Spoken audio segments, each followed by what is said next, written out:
was dust pneumonia? What methods did Dust Bowl residents use to try and combat the encroaching dust? During the 1930s, when the Great Plains region was being plagued by a drought and ravaged by dust storms, a new physical ailment emerged.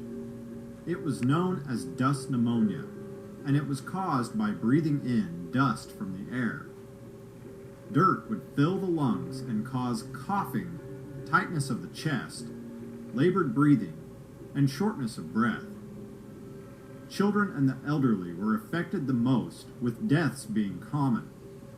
Many were hospitalized because of this condition, but it is difficult to tell exact numbers because medical records from the era were either not kept or not well preserved.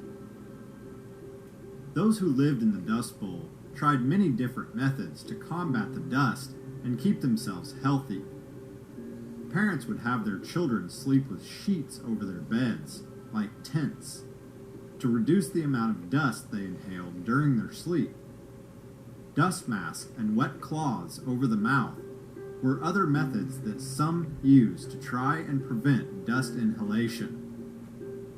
Additionally, goggles were sometimes worn to keep blowing dust out of the eyes. Housewives made many efforts to keep the dirt and dust out of the home. Sometimes these activities were as simple as constantly sweeping the floors. Other methods were more significant, such as tacking bed sheets in front of the doors and windows, wetting them down in an effort to keep out as much dust as possible. They also used strips of cloth soaked in a paste made of flour and water to insulate the outer edges of windows, trying to seal them shut. While humans could take these measures, animals were not so lucky. Cattle and other livestock had little shelter and nowhere to run from the dust storms. Many families were forced to watch helplessly as their animals died from dust inhalation.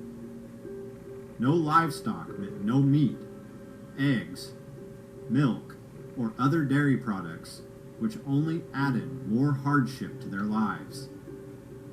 The dust was everywhere. Residents of the Dust Bowl region lived in it, breathed it, slept in it, and even ate it. Many Dust Bowl survivors testified that they could feel the gritty dirt in their food. There was no escaping it. The measures mentioned above helped reduce the dust some, but it was a constant presence in their lives.